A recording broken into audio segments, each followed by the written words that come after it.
Il est 13h à Koloma, bonsoir à tous, je vous donne l'information. En Guinée, le gouvernement s'active dans les préparatifs du scrutin référendaire après le lancement des audiences foraines. Une nouvelle étape est aussi franchie, l'envoi des superviseurs dans les centres d'enrôlement.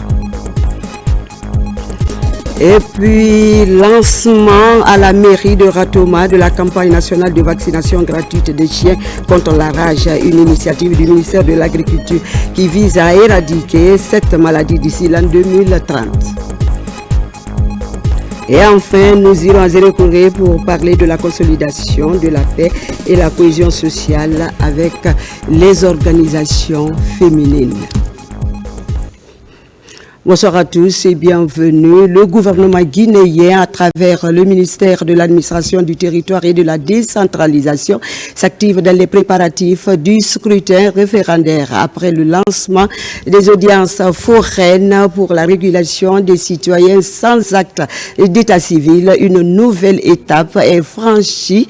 Il s'agit de l'envoi de plus de 200 superviseurs et agents dans le cadre de l'élaboration de la cartographie des bureaux de vote et des cadres d'enrôlement. On regarde le reportage de Amadou Touré. 201 superviseurs et agents enquêteurs pour un travail de géolocalisation des places publiques, les centres secondaires et les centres de déclaration des faits d'état civil.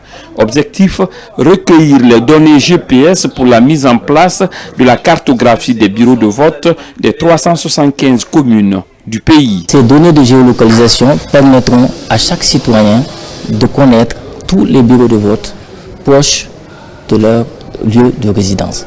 Tous les citoyens sur le territoire national auront la capacité de, dans un rayon proche de quelques kilomètres, de trouver un bureau de vote sur une carte et aussi faciliter l'accès des citoyens au service d'état civil. Une initiative du ministère de l'administration du territoire et de la décentralisation à travers la direction des affaires politiques et administration électorale en rapport avec la direction générale de l'Institut géographique national. Les places publiques sont les centres de vote pour nous. Donc il faut aller cette fois-ci géolocaliser les places publiques pour que nous puissions embarquer la géolocalisation afin que chaque citoyen soit enrôlé directement dans son centre de vote et que son centre de vote apparaisse sur son récépissé quand il va recevoir. Mais cela aussi, c'est un outil de transparence pour nous. Ça va permettre de faire la traçabilité des procès-verbaux parce que nous avons quand même été victimes de déperdiction de procès-verbaux. Donc ces questions viennent rassurer, mettre de la crédibilité sur le processus que nous souhaitons organiser dans le cadre du vote de notre nouvelle constitution. Aujourd'hui, nous sommes avec les agents en lien avec l'Institut géographique national qui vont aller sur le terrain pour aller identifier les centres qui vont servir de vote, des centres de vote pour les futures élections à travers la géolocalisation donc de ces endroits qui vont servir sur tout l'étendue du territoire national à permettre aux citoyens à aller voter et dans leur localité. Selon les responsables du ministère de l'administration du territoire et de la décentralisation, ces différentes initiatives s'inscrivent dans le cadre de la crédibilité et la transparence en amont du scrutin référendaire ambitionné par les autorités guinéennes. Pendant ce temps, à l'enseignement technique, l'heure est à la mise en œuvre de la politique nationale de l'emploi. De belles perspectives sont ainsi annoncées avec le programme d'appui à l'insertion et à l'emploi décent par la formation professionnelle. Un financement de plus de 26 millions de francs guinéens a été obtenu dans le cadre de ce programme qui vient de tenir son tout premier comité de pilotage sous la présidence de la ministre en charge de la formation professionnelle et de l'emploi. On en sait plus avec Kerno Ousmane Diallo. Suivez. Avec le programme d'appui à l'insertion et à l'emploi décent par la formation professionnelle, le gouvernement guinéen franchit une nouvelle étape dans sa volonté de développer ce secteur avec l'appui des partenaires de l'Union européenne, de l'AFD, Enabel et la GIZ. 26,5 millions d'euros, dont 24 millions d'euros venant de l'Union européenne, vont être investis pour qualifier les programmes, moderniser les équipements et renforcer le capital humain. À cette première réunion du comité de pilotage, les parties prenantes réaffirment leur volonté d'accélérer la mise en œuvre de ce programme. C'est un projet qui vient de démarrer, donc on est en train de s'installer, on a fait quelques activités déjà, autant par rapport aux infrastructures des écoles, que l'équipement, que la formation des professeurs. Donc maintenant l'objectif dans cette deuxième année, c'est de monter en puissance, de s'étendre aussi dans d'autres régions et de pouvoir atteindre les objectifs du projet qui sont avant tout de créer de l'emploi dans les filières où il y a une demande.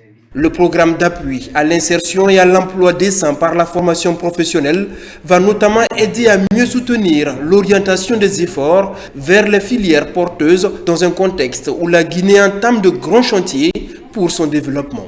Aujourd'hui, au niveau de l'enseignement technique, nous avons conscience des difficultés que nous avons et nous sommes en train réellement de faire une refonte profonde pour nous aligner sur les standards, pour justement que que les Guinéens puissent profiter de tous les projets structurants comme le projet Simandou et les programmes qui en découlent comme Simandou Academy et consorts, pour être en mesure d'absorber la demande de main-d'œuvre qui est à l'horizon et qui sera nécessaire pour le développement socio-économique de notre pays. Dans sa mise en œuvre sous la coordination de la Direction nationale de l'emploi et de l'entrepreneuriat, le programme PAED va œuvrer pour faciliter l'insertion des jeunes et encourager l'implication de la gente féminine dans la formation professionnelle.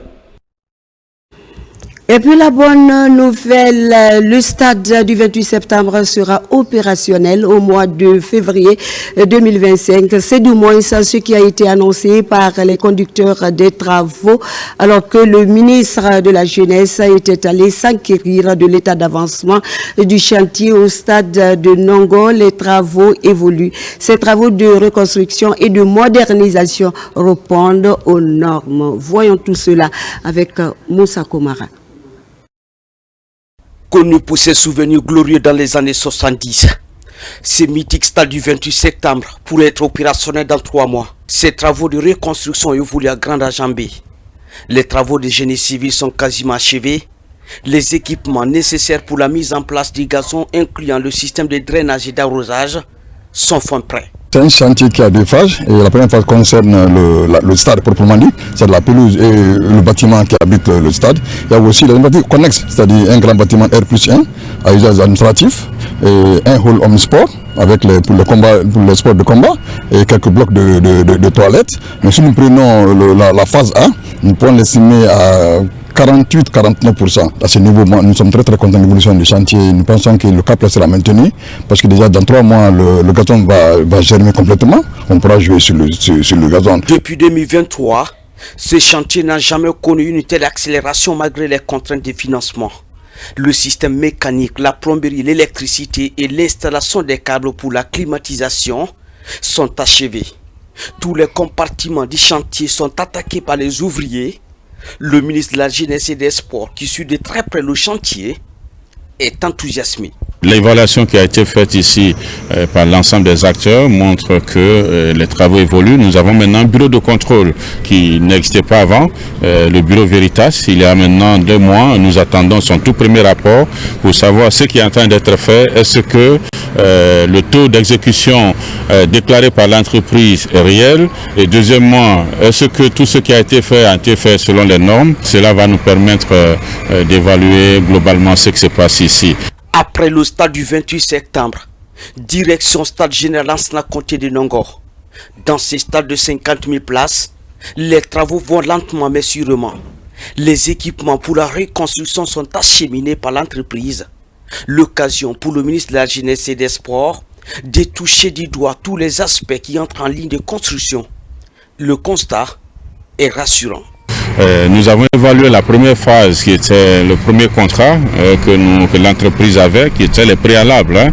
Et ceci aussi, ils évoluent à grands pas. Vous avez vu les statistiques. Maintenant, il reste à évaluer quels sont les travaux à faire parce que c'est un stade qui est mouse.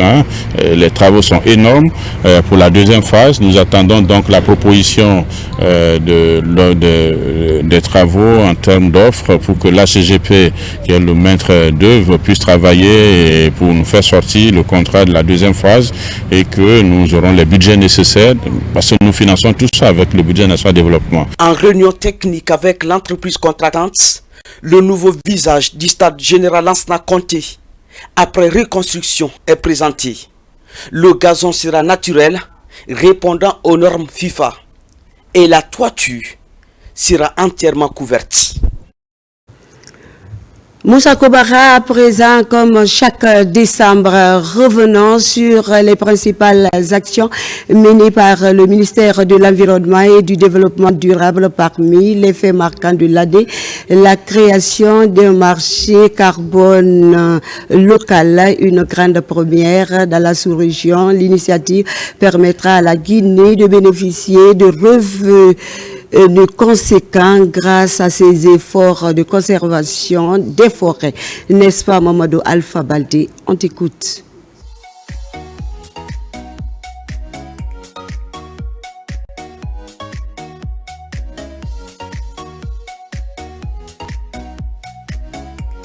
C'est l'une des plus grandes avancées dans la lutte contre le réchauffement climatique ces dernières années, le marché carbone. Bien que jugé complexe par plusieurs pays à faible émission, le marché carbone consiste à faire payer les émetteurs leur empreinte carbone aux pays capteurs de gaz à effet de serre à travers les forêts et autres zones humides. Après plusieurs années de démarches, la Guinée a officiellement lancé son marché carbone local. Il s'agit de trouver un système de compensation entre les gros émetteurs locaux comme le secteur minier et le gouvernement à travers un tarif local. La création du marché carbone est une des dispositions de l'accord de Paris sur le climat en son article 6. L'idée est d'encourager les pays au potentiel de séquestration de carbone élevé à bénéficier des retombées de la conservation des forêts, accompagner les communautés et financer des projets de développement durable. Dans cette dynamique, la Guinée a procédé cette année à la restauration de plusieurs sites écologiques et participé aux 3 COP, celle de la biodiversité en Colombie, des changements climatiques en Azerbaïdjan et de la désertification en Arabie Saoudite. Partout, le pays a défendu les projets verts du pays, comme celui du massif du Fouta, point de départ des principaux cours d'eau de la sous-région.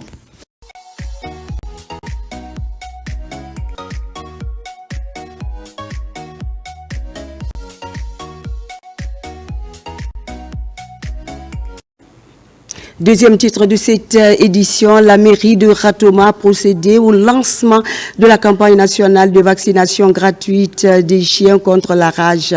Une initiative du ministère de l'Agriculture et de l'Élevage qui consiste à éradiquer cette maladie d'ici l'année 2030. Pour cette opération, plus de 200 000 doses de vaccins sont disponibles. Le point avec Moussa Bangoura. Cette dose de vaccin annonce le début de la campagne nationale de vaccination gratuite des chiens contre la rage. La rage est une maladie virale qui infecte les chiens et chats errants, dont les morsures sont mortelles pour l'homme. Cette campagne sera suivie des supervisions et ces supervisions se situent à 3 niveaux. Il y a le niveau vraiment préfectoral et communal et le niveau régional qui fera un suivi et le niveau national pour vraiment voir effectivement si cette campagne est en train d'être réalisée. Cette action aujourd'hui est salutaire et désormais est une rééducation sociale pour tous les citoyens sans discrimination que nous devons vacciner nos chiens et nous devons désormais avoir des carnets qui prouvent, qui témoignent que notre chien est vacciné et elle est une véritable compagnie. Pour réussir cette lutte, plus de 200 000 doses de vaccins sont disponibles au département de l'agriculture et de l'élevage. L'objectif est de vacciner 190 000 chiens dans tout le pays. Ça nous permet de prendre soin de nos animaux et de savoir que le meilleur ami de l'homme, d'abord le chien, et qui est chaque fois dans nos quotidiens, doit être aussi traité. C'est une très belle initiative et on demande aujourd'hui à tous ceux qui sont détenteurs, que ce soit de chiens, de singes ou de chats, on leur convie de venir les vacciner. Non seulement c'est une sécurité pour eux, mais c'est une sécurité aussi pour le voisinage. Dans les quartiers, des porte-à-porte seront organisés afin d'exhorter la population à adhérer à cette campagne gratuite pour qu'aucun chien ne transmette cette zoonose aux citoyens de la capitale et de l'intérieur du pays.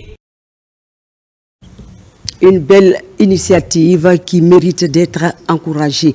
Autre chose, comment promouvoir l'apprentissage de langue anglaise dans notre pays? Une compétition vient d'être lancée dans ce sens à Conakry.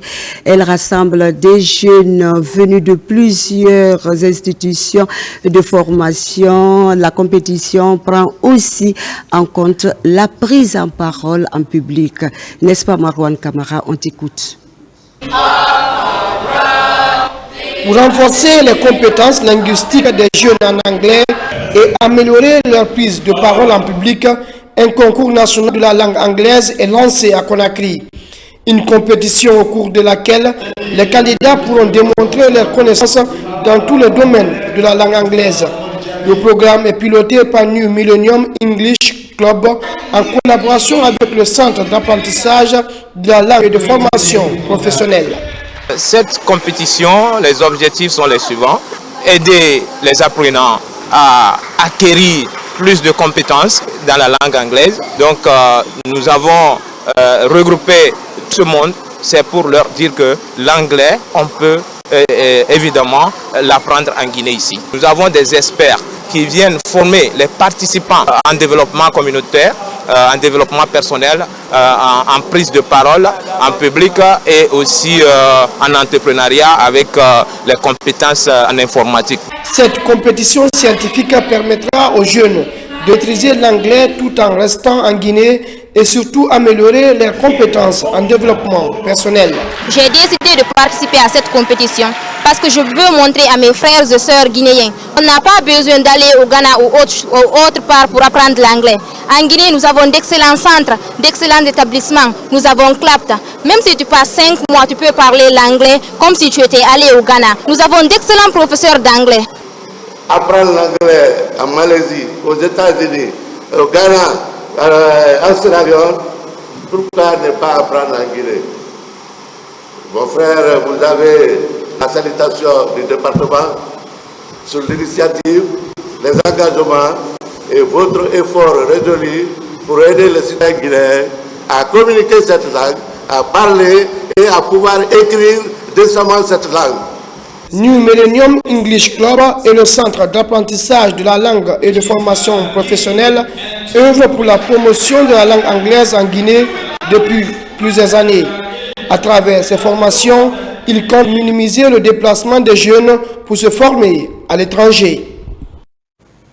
Et puis après Conakry et certaines préfectures de l'intérieur du pays, Fria accueille à son tour le Centre national de formation sociale appliquée Jean-Paul II. 150 personnes du 3e âge bénéficient d'une prise en charge sanitaire. L'objectif vise à apporter des soins de qualité aux personnes qui ont participé au développement socio-économique du pays à un certain d'âge de leur vie. Retrouvons Mohamed Kamara et Aboubakar Junior Kamara pour en savoir plus. La 5e campagne de prise en charge sanitaire des personnes du 3e âge prend en charge 150 seniors de la ville de Fria. Une volonté du président de la République pilotée sur le terrain par le ministère de la promotion féminine de l'enfance et des personnes vulnérables à travers le Centre national de formation sociale appliquée Jean-Paul II. Ces personnes âgées, aujourd'hui, ce ne sont pas des retraités, mais qui n'ont pas de moyens. Le président, dans sa politique de refondation, de la République de Guinée a pensé à ces personnes à travers le Centre national de formation sociale appliquée Jean-Paul II. Il met tous les moyens à notre disposition pour que nous puissions les prendre en charge. Cette vision du chef de l'État vise à ne laisser aucune catégorie sociale pour compte. Après Conakry, la prise en charge concerne les personnes du 3e âge de l'abbé Pita de Bokeh avant Fria. Un geste qui réconforte ses bénéficiaires. Je suis vraiment contente de ce prélèvement ce matin. Je vais recevoir encore les produits que Jean-Paul II va me donner. Et je suis contente du projet de mon général Mamadi Doumbouya. On est à cœur avec lui. C'est une satisfaction et une joie immense de la part de l'autorité préfectorale pour venir dans notre préfecture s'occuper de nos grands-parents qui sont dans le besoin. C'est aussi un remerciement qu'on a à l'endroit de l'autorité, en l'occurrence le président de la République, chef de l'État, chef suprême des armées, le général Mamadi Doumbouya, pour tout ce qu'il entreprend, tout ce qu'il est en train de faire par rapport à la prise en charge des travailleurs. Le ministère de la Promotion féminine, l'enfance et des personnes vulnérables s'engage dans l'assistance des personnes vulnérables conformément au premier pilier de la transition. Et enfin, je le disais, un titre à Zérékouré pour consolider la paix et la cohésion sociale en Guinée. La coalition nationale de Guinée pour les droits de la citoyenneté des femmes lance une campagne de sensibilisation après les régions de la Basse-Guinée. La CONAG-DCF entame l'étape de la Guinée forestière. Des organisations féminines sont réunies autour des idéaux de paix et de quiétude sociale. Mamadou Sali on t'écoute. La femme, force motrice de tout développement durable, est au cœur de cette rencontre de Zérékoré. Sa participation à la culture de la paix et de la cohésion sociale dans notre pays, surtout en cette période, est vivement sollicitée par la coalition nationale de Guinée pour les droits et la citoyenneté des femmes. Si ces femmes leaders s'impliquent dans la préservation de la paix et la non-violence au sein des différentes localités dans leurs structures, je pense bien que elles sont les voies les mieux placées à prôner la paix et à inviter leurs frères, leurs fils et leurs maris à la consolidation de la paix pour que le développement soit une réalité. Parce que sans paix, pas de développement. Conscientes du rôle qui est le leur, ces femmes leaders de la Guinée forestière sont galvanisées dans l'accomplissement de leurs tâches quotidiennes. Elles comptent mener cette campagne de promotion de la paix dans les communautés. On ne peut rien sans la paix. Et pour une paix, il faudrait que les femmes d'abord sachent que tout ce qui vient dans ce pays va les toucher de façon directe ou indirectement. Donc il faudrait que nous les femmes, nous nous engagions à ce que cette transition se passe dans une manière très paisible. Nous les femmes, on doit s'impliquer à la paix. Parce que c'est nous qui avons des enfants. Il y a nos petits-fils, il y a nos maris. Toujours les femmes doivent être vigilantes. Nous, on veut toujours la paix. Membre actif de la société civile, la coalition nationale de Guinée pour les droits et la citoyenneté des femmes est l'initiatrice de cette campagne pour la culture de la paix, gage de tout développement. Zérékouré, Festival international du Djembé, on en parle dans ce journal. Les festivaliers se sont rendus aux îles de l'Os pour communier avec la nature. Sur les plages de Soro, ils ont passé un moment de détente, une excursion pour allier culture et tourisme à l'occasion de ce grand rendez-vous de la percussion guinéenne. Le point avec Mamadou Djoumaba et Ousmane Ba. Deuxième jour du Festival international du Djembé, destination les îles de l'Os. Une excursion sur les plages ensoleillées et féeriques de Soro, comme pour allier culture et tourisme. Les festivaliers découvrent la beauté du paysage, le sable et la brise de l'océan bleu avec ses vagues en cascade qui viennent échouer sur la plage. Une détente en communion avec la nature. Les uns se baignent tandis que d'autres profitent de l'ombre. Le tourisme balnéaire, le tourisme sur les îles, c'est aussi un type de tourisme qui permet d'allier donc au tourisme culturel la beauté du paysage de notre pays. On a des îles magnifiques, les îles de l'Os, c'est un ensemble d'îles, et donc il était important pour nous que les festivaliers viennent découvrir la richesse du beau paysage de notre pays. Et je pense que c'est une sorte de campagne de sensibilisation et de renouveau de notre Guinée pour que ces festivaliers puissent aller avec en mémoire la nouvelle Guinée, celle qui bouge, celle qui est dynamique, celle qui met en avant ceux qui marchent. Pour moi, c'est déjà une découverte de l'âme de ce pays. On sait nous depuis l'Europe que c'est un pays qui est extrêmement riche et qui est à la racine de beaucoup dans la culture et de percussions africaines, que c'est un pays central. Et donc c'est une manière de venir découvrir à la fois ce qui se passe ici, de pouvoir ensuite promouvoir ça en Europe. Dans l'agenda de ce jour mémorable, une partie de gastronomie pour mettre en exergue l'art culinaire guinéen avec la dégustation de mets locaux. Une journée qui génère des revenus pour les insulaires. Nous bénéficions d'une journée de détente, accueillant le monde à travers ces organisations internationales aux îles. Vous voyez aujourd'hui l'engouement qui se dégage autour de cette journée. Et qui parle de tourisme parle de la culture. Et qui parle des îles parle de la joie. Et c'est cette joie que nous vivons aujourd'hui à travers cette deuxième journée du Festival international de Djembé. Après la restauration, une partie de spectacle qui fait découvrir les talents percussionnistes du ministre Moussa Moïse Silla.